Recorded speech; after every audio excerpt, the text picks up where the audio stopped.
Hi, I'm Geoffrey. Welcome back to Nightfalls. Come, settle in for tonight's calming meditation and soothing bedtime story. As always, don't worry if you fall asleep before the end. You can drift off whenever you're ready. Come, settle in and warm your hands beside the campfire with me tonight, as I tell you of the night that the ancient Greek enchantress, Circe, finally visited us in Nightfalls. Perhaps you're already well acquainted with the stars glittering in the night sky, or perhaps you've yet to hear the stories scrawled across the night sky in clusters and constellations. Lean back, relax, and listen in tonight as I replay Circe's story of how the stars and constellations came to light the night sky. Before we begin, here's a quick word from our sponsors who make this free content possible.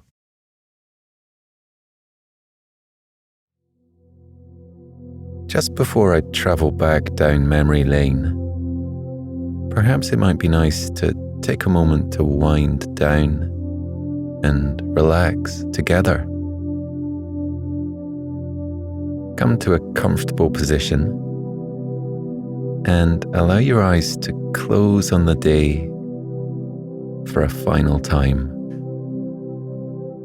Let's draw a deep breath in together. Hold it for a moment and exhale, sighing out in relief as another long day draws to a close. Let your breath drift in ever so easily through your nose and out through your mouth. As day eases into night, allow your body to slow down. Enjoy the natural lengthening of your breath and lean into it, inhaling deeply and exhaling. Breathe in and allow that evening air to drift deeper and deeper still into your core. Exhaling, release the stress and strain of the day and the gentle tide of your breath. Breathing in, perhaps you can feel the heat of the campfire in Nightfalls, warming your fingers and toes. Exhaling, maybe you can hear it crackling away gently too. Breathing in through your nose, smell the pine sap that sweetens the air around the clearing, and exhale, drawing a final deep breath in. Feel the magic that lingers in the air in Nightfalls, drifting into your body on your breath and settling somewhere deep within you, soothing you and helping you to settle in for a good night's sleep. As you exhale, and this evening's story begins. Devani, Lyra, Anwin and I had gathered together by the firelight that night to talk of plans for the future. I wanted to ensure the birds had a warm enough place to rest as the winter drew in, and Devani sought an audience with the magic of the falls. To ask that it took care not to spill any more time about the clearing without telling us, lest we find ourselves stumbling back through the centuries whenever we strayed from the campfire. There wasn't anything particularly bothersome about a little unexpected time travel. It was just that the five of us had dinner plans more often than not, and it simply wouldn't do to take a wrong turn back to 1853 and not make it back in time for tea. It was as Lyra tried to convince us that the best way to use the soil beyond the vegetable patch would be to plant a small vineyard, that I first heard splashing in the lake. Anwen, who had only recently begun to find her feet and spend more time on land, was easily won over by Lyra's plan to harvest the grapes at the end of summer, then squash them with our feet and bottle the wine together. No doubt the act of squashing grapes between one's toes seemed rather novel to Anwen, and like something she would very much like to be involved in. The splashing in the lake went on, but so taken were my friends with the idea of mulling wine over the campfire next Christmas, that as they did notice the noise beyond the beach, they paid it no heed. When I finally tore my attention away from Lyra's petition,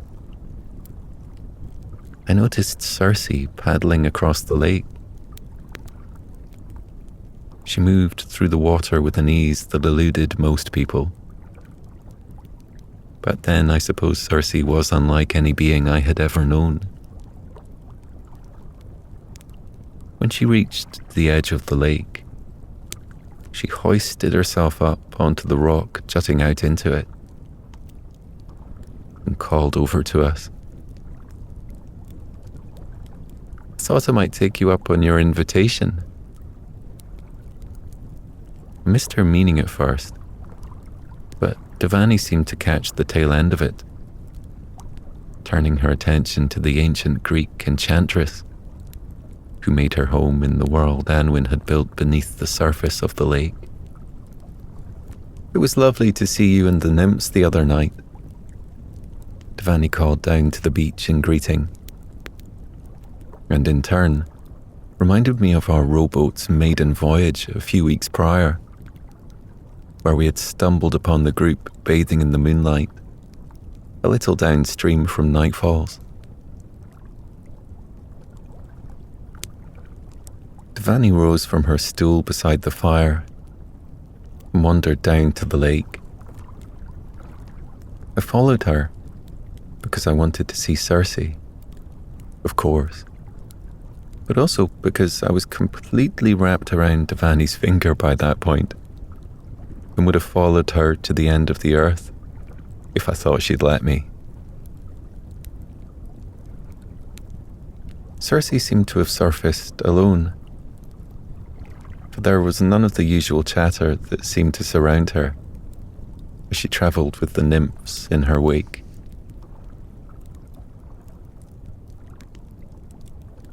Even as we rounded the beach and started up the rocks towards Circe, helping Lyra to keep her footing, the clearing was nothing but quiet. Nightfalls was always calm, always quiet. But that night, the clearing seemed almost awash with stillness. The skies were clear, the night air crisp,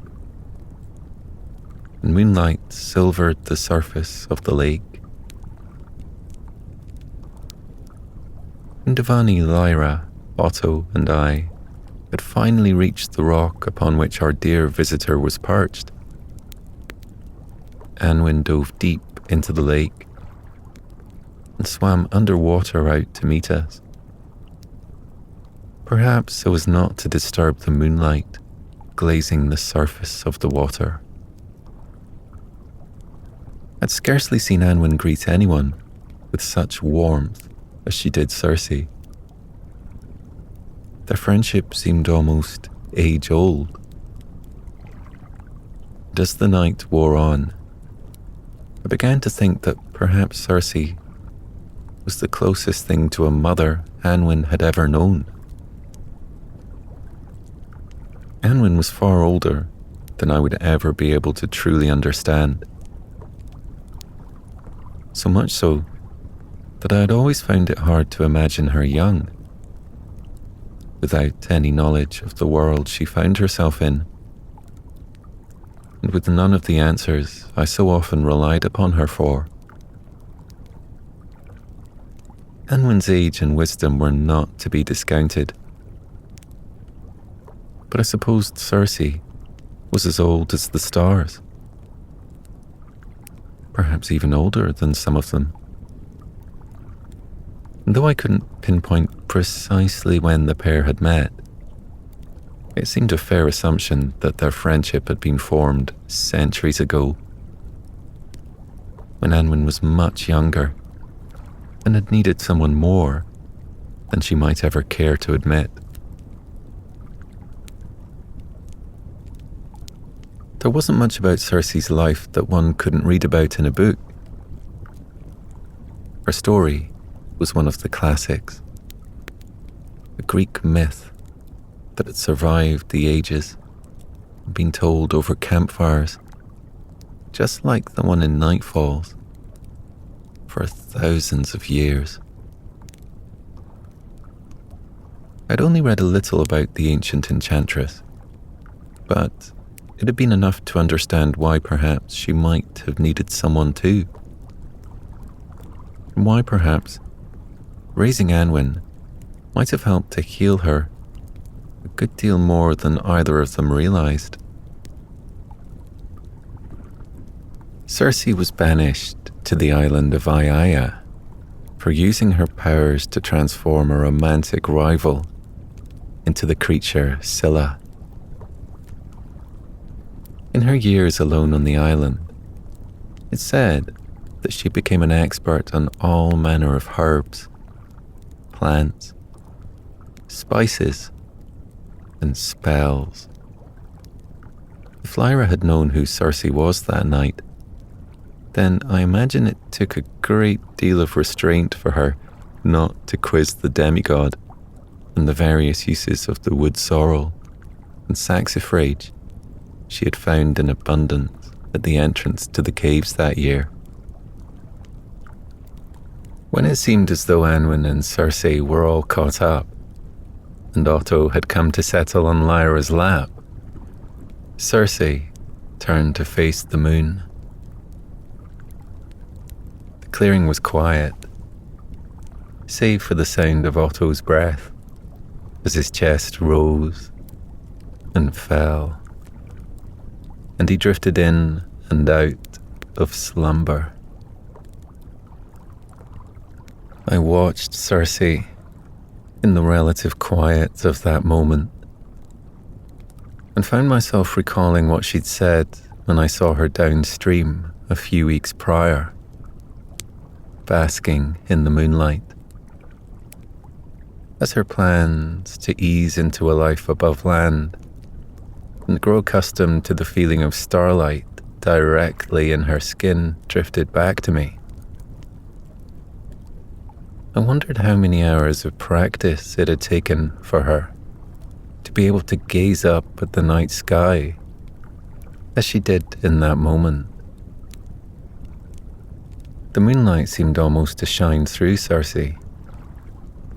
The edges of her were watery, not to the same extent as the lines that painted out Anwen, but it was clear that the thread of whatever fabric had been woven together to form her stored more water than the stuff that made for people like Lyra, Devani, and me. Just as moonlight danced upon the surface of the lake, it seemed to dance across Circe, in the glass of her eyes, across the soft panes of her face, and over the back of her hands. When it seemed as though she was awash with the starlight itself, she asked, "What do you call the constellations now?"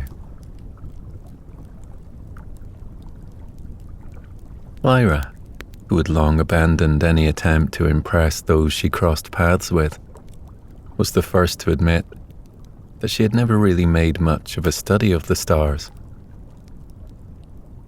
I too knew the stars to look at, but I didn't know their story, and hadn't the foggiest as to what particular constellations might be called, or how I might go about locating them in the night sky.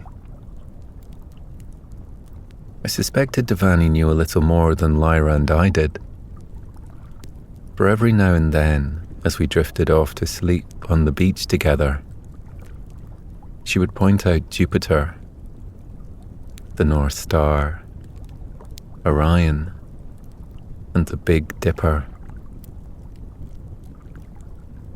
I thought perhaps she might say something, but Circe's attention seemed already to have turned to the past,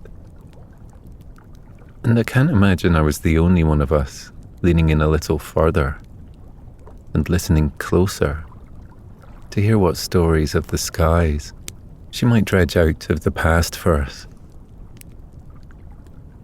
Circe cleared her throat, and it was almost as though she was dusting off the cover of an old book, one that hadn't been cracked open in a millennium.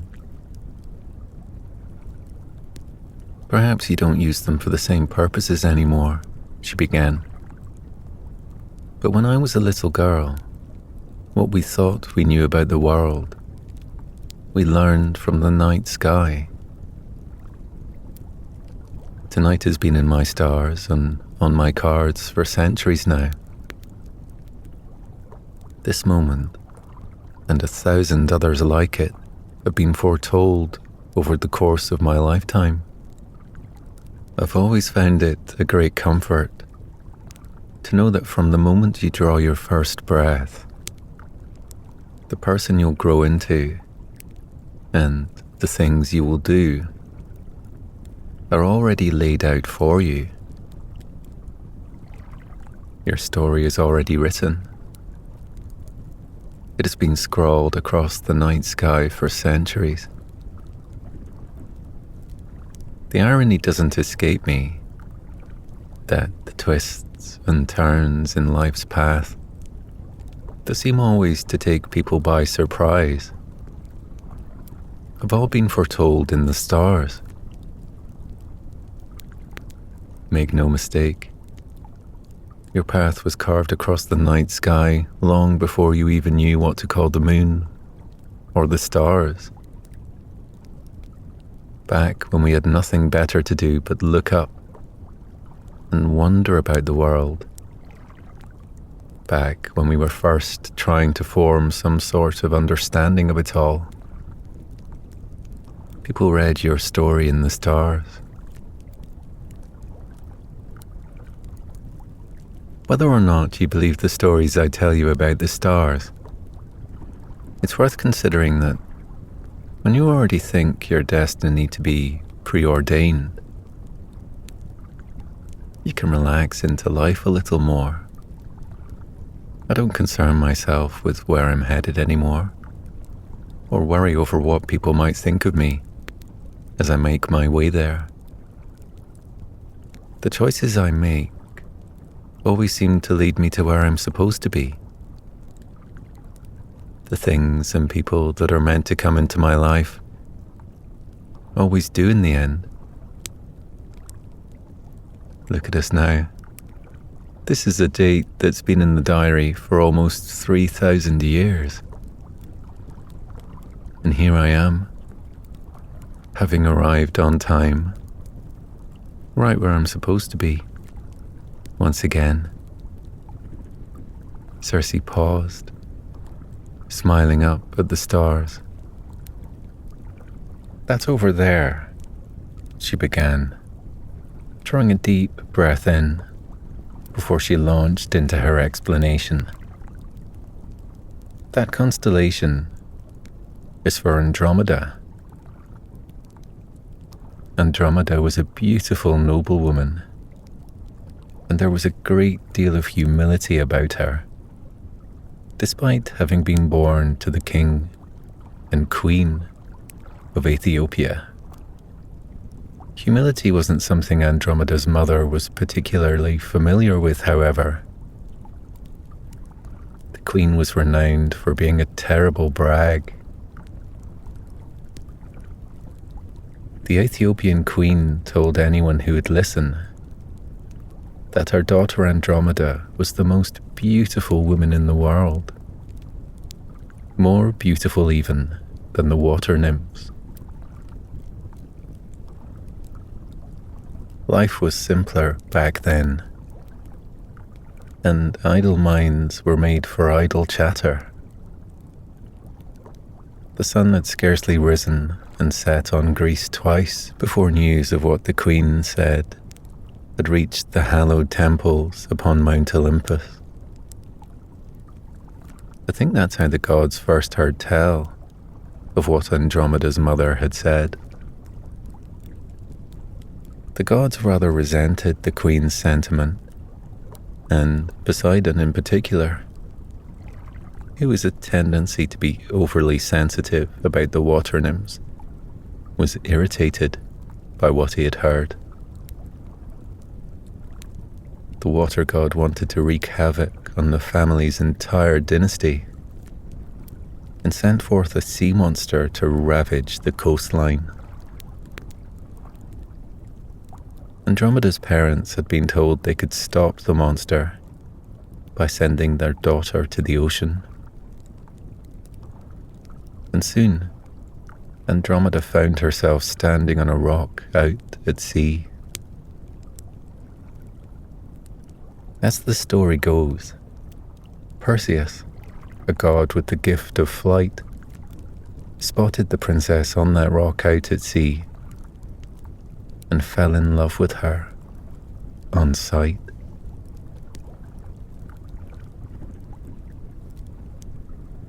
I'd assumed him fanciful for going against Poseidon and winning over Andromeda, but Perseus surprised me with what he said when I asked him about the moment he met Andromeda all those years ago.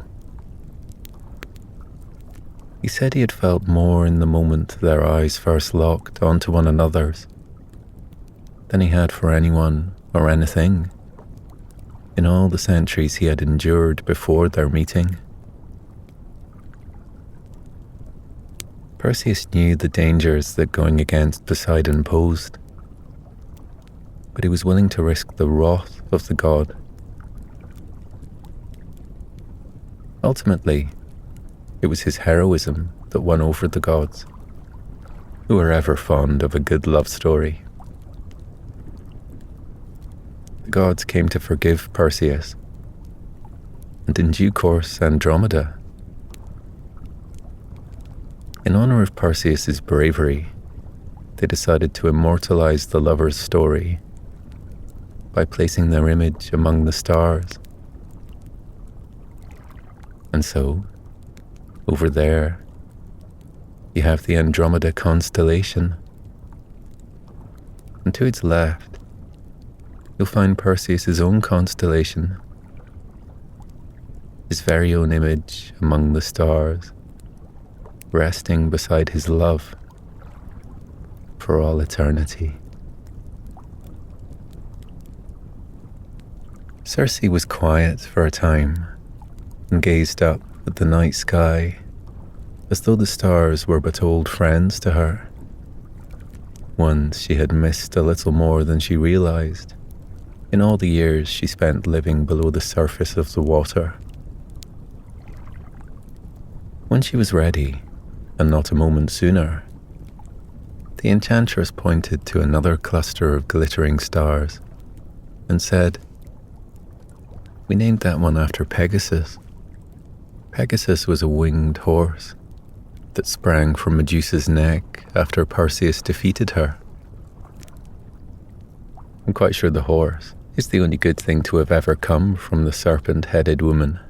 It was when Bellerophon, a Greek hero who made a name for himself by defeating the feared Chimera, captured the winged horse for himself, that he first fell out of favour with the gods. I never met Bellerophon, but I'd heard that it was his intention to ride Pegasus all the way to Olympia.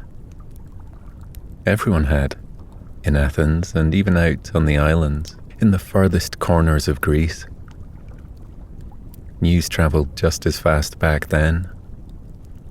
The world might not have been a few clicks away, but when there was nothing for people to do but talk, people tended to talk rather a lot indeed.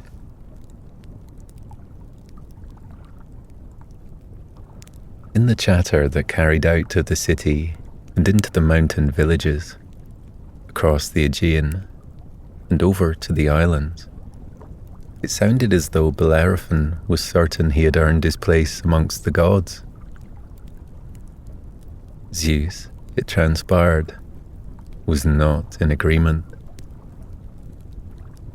When the pair finally took flight towards Olympia one fateful night, Zeus, the god of gods, made Pegasus buck, and in doing so, the creature tossed a disgraced Bellerophon back down to earth to live out the rest of his days. As the dust settled around Bellerophon and he set about gathering the tatters of his reputation, Zeus coaxed Pegasus into keeping his course and was there to meet the horse when he reached Olympia. It's said that Zeus stabled Pegasus next to his thunderbolts. I always thought it wise not to pay too much heed to the chatter that trickled down the mountains and into the villages when I was growing up. But that particular rumour I came to believe. Years later, Pegasus carried those same thunderbolts into battle on his back for Zeus. And I think, had he not been so familiar with them, they might have made the horse too nervous to be of any use in battle. As a mark of respect for the animal, Zeus immortalized him among the stars. Pegasus's constellation is always easy to spot. My father used to point him out to me every now and again. All you have to do is find the Big Dipper, up over to Polaris, the North Star, and just to the right, and slightly below that, is the great square of the Pegasus constellation.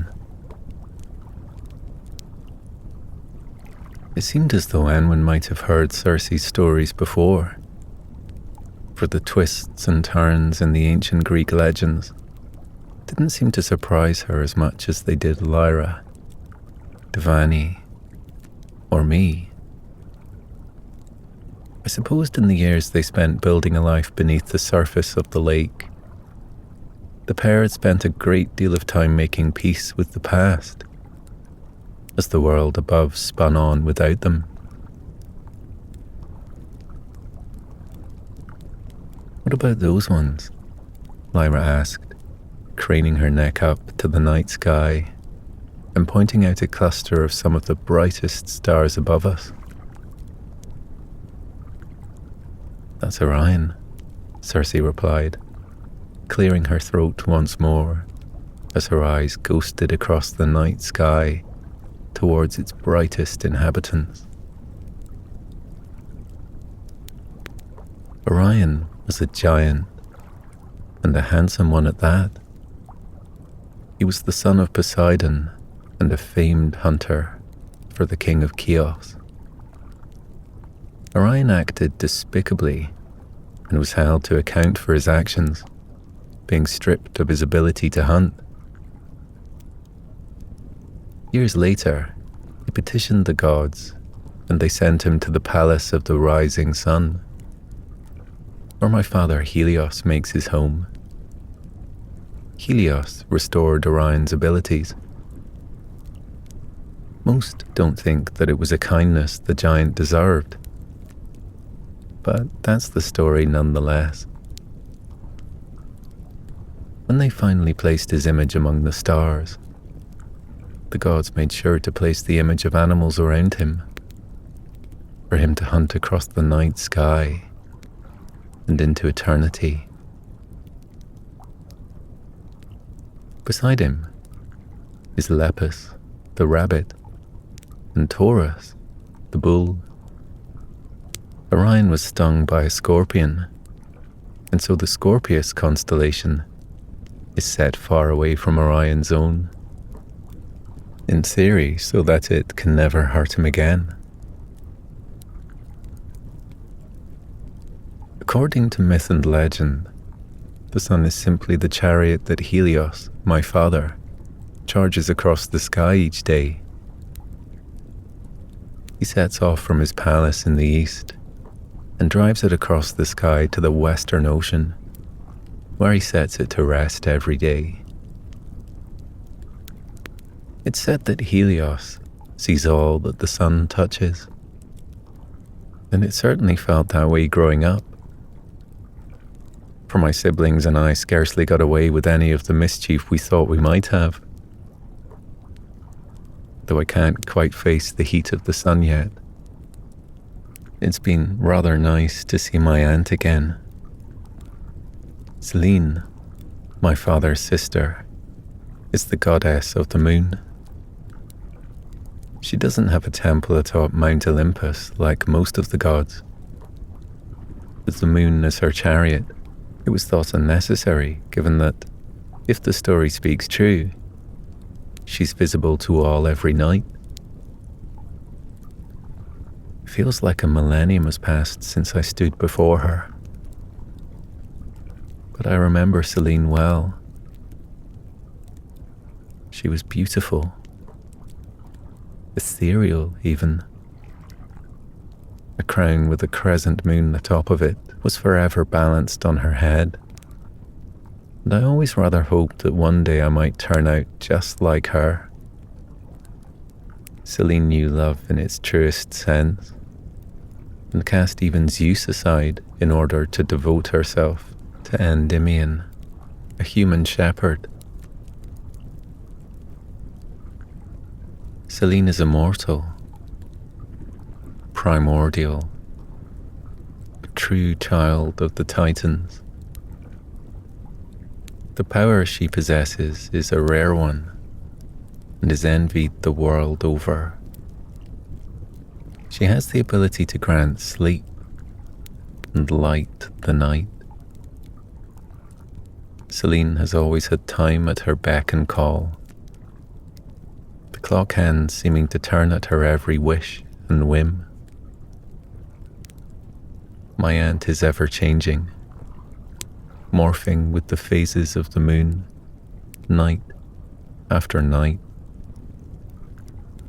When she fell in love with Endymion, she visited him every night, and when she could no longer bear the thought of losing him to time, she offered to cast a spell on Endymion that would put him into a deep sleep forever, so that he too would be immortal and unchanged by time. Perhaps the stars and constellations don't mean the same thing to people these days. But when I was a girl, we charted our lives by them and used them to explain away all the happenings and hurt in the world. She finished. Goodness, she said, coming to her feet. I've lingered for rather a long time tonight. The sun will soon be up. and I don't intend to seek an audience with Helios just yet. So I think it might be time for me to retire. Circe finished, tipping her face to the moon and saying, "Good night, Selene," before she slipped back into the lake and disappeared. Anwin yawned lazily and followed Circe back into the depths of the lake. I helped Lyra clamber down the rocks and back onto the beach before she made her excuses and headed home to her cottage in the clearing below.